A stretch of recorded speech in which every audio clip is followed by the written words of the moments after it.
So self-esteem is that's one of the main things we have to build within our community is self-esteem.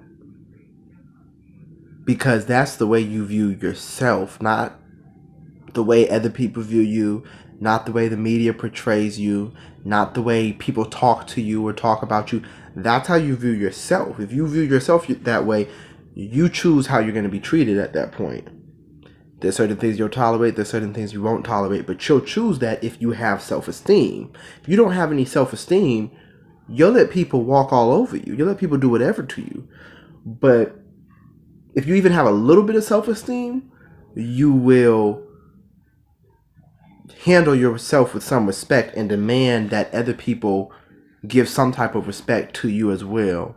But we Black Americans have to grow in our self-esteem. But self-esteem comes from knowing your history. When you're able to pull on that history, you gain strength from that and you realize who yourself is. Then you have that esteem. Then you esteem yourself. You take pride in who you are because you know who you are. If you don't know who you are, what are you taking pride in? When you don't know who you are, you just reach and pull on anything to take pride in. I used to work with foster youth, and sometimes they wouldn't know anything about their family, like nothing. They would just know, all I know is my mom was pregnant with me in Florida. They would just know something, like one little fact like that. Like I know that, I have one record that shows her name and shows that she was from Florida. And what was interesting with a lot of the youth is when they couldn't find their identity of who they were, where they come from, they would just attach themselves to any group. Any group became their family. Their basketball team, oh yeah, them my brothers. Them my brothers. They would go to church. That's family. That's family. It's like I've known you my whole life. You're family. It's just the first time you've met them.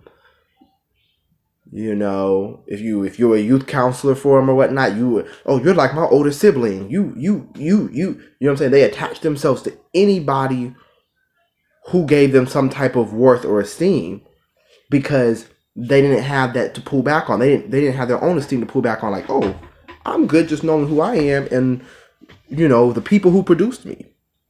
Knowing how I became who I became. I'm good with just knowing that, and I can stand on my own. You can do that when you know yourself, or you know the history of who you are.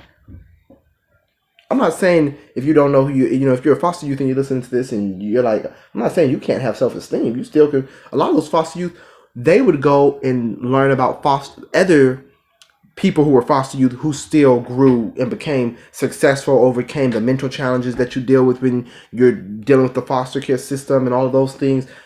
They would pull on that history and use it for strength. We have to do the same thing, pull on our history and use that for our self-esteem. We have a low self-esteem in the community because we have a lack of knowledge. We have a lack of knowledge of who we are in the community, who we are in the world, who we are in the nation, who we are to other groups, who we are to each other.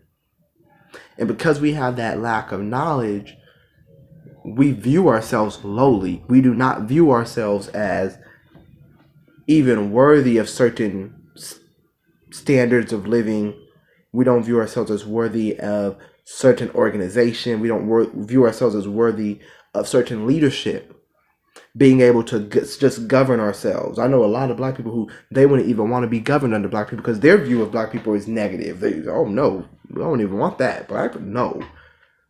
So we have to change that view of ourselves and learn our history so that we can build that esteem. We have to view ourselves good. No one's going to view you as better than them. No one's going to view you as worthy of being better than them or outdoing them. Or it's a competition.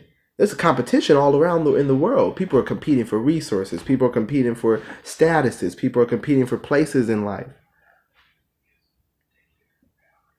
And there's no good player in any game who has a low self-esteem, who does not view themselves as worthy of taking the last shot. They don't view themselves as worthy of shooting a shot. They don't view themselves as worthy as throwing the pass to win the game for the touchdown. If you don't view yourself as worthy, you won't even shoot the shot. You won't even throw the pass. You won't even play the game if you don't view yourself as worthy. You'll come up with some excuse. Oh, I'm injured. You know, you won't even go forward. But people who have a high self-esteem, Kobe Bryant, I'm gonna make the shot. He missed the shot. I'm gonna make the next shot. You know, Tom Brady, I'm down 3 touchdowns. I'm gonna win the game. Only 8 minutes left, please. I'm gonna win the game. This is self-esteem. This is how they view themselves. Everybody else in the crowd, 20,000 people, are like, statistically, it's not possible for him to do this. But it don't matter, because how he viewed himself was enough. How he viewed himself was enough for him to stand up and be fine with moving forward.